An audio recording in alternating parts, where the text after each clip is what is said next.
الحمدللہ وحدہ لا شریک لہ والصلاۃ والسلام علی من لا نبی بعد۔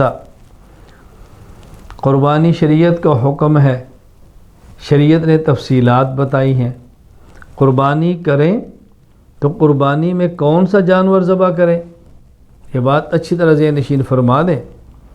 اونٹ، گائے یا بھینس، بھیڑ، بکری، یہ قربانی کے جانور ہیں۔ بھیڑ کے اندر دمبا بھی ہے، بکری کے اندر بکری کی ساری قسمیں ہیں، یہ 4 قسم کے جانور ہیں۔ نر اور مادہ ملائیں گے تو 8 بن جائیں گے، ویسے 4 قسم کے ہیں۔ نمبر 1 اونٹ، نمبر 2 گائے اور بھینس، نمبر 3 بھیڑ دمبا، نمبر 4 بکری کی ساری قسمیں، یہ جانور ہیں۔ قرآن کریم سورۃ الحج میں اللہ تعالیٰ فرماتے ہیں وَلِكُلِّ أُمَّةٍ جَعَلْنَا مَنْسَكًا لِيَذْكُرُوا اسْمَ اللَّهِ عَلَىٰ مَا رَزَقَهُم مِّن بَهِيمَةِ الْأَنْعَامِ، ہم نے ہر امت کے لیے چوپایوں کے مخصوص جانوروں پر ایک میں سے قربانی لازم کی ہے، اس پر اللہ کا نام لیں اور قربانی کے اندر جانور ذبح کریں۔ تو یہاں فرمایا ہے من بہیمۃ الانعام، من بہیمۃ الانعام، مخصوص جانور۔ یہ مخصوص جانور کون سے ہیں؟ اس کی خود وضاحت سورۃ الانعام آیت نمبر 142، 43 اور 144 کے اندر موجود ہے۔ ثمانیۃ ازواج، فرمایا 8 قسم کے جانور ہیں۔ من الضأن اثنین ومن المعز اثنین، 8 قسم کے جانور۔ نر اور مادہ بھیڑ،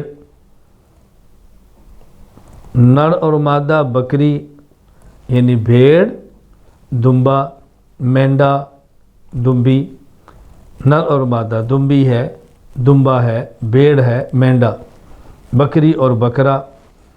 اسی طرح آگے فرمایا وَمِنَ الْإِبِلِ اثْنَيْنِ، اونٹ نر اور مادہ، وَمِنَ الْبَقَرِ اثْنَيْنِ، گائے نر اور مادہ۔ تو یہ جانور ہیں جو قربانی کے ہیں، اونٹ، گائے اور بھینس، بھیڑ اور دمبی یا دمبا، مینڈا اور بکری اور بکرا، یہ جانور بلا اختلاف۔ گائے کے علاوہ بھینس کے اندر بھی قربانی کرنی چاہیے، بھینس قربانی کا جانور ہے، اس پر مستقل ہمارے دلائل آ رہے ہیں انشاءاللہ العزیز۔ اس وقت یہ وضاحت کرنے مقصود ہے کہ قربانی کے جانور صرف یہ ہیں، ان جانوروں میں گھوڑا بھی نہیں ہے، ان جانوروں میں مرغا بھی نہیں ہے، ان جانوروں میں ہرن بھی نہیں ہے، یہ جانور نہیں ہے۔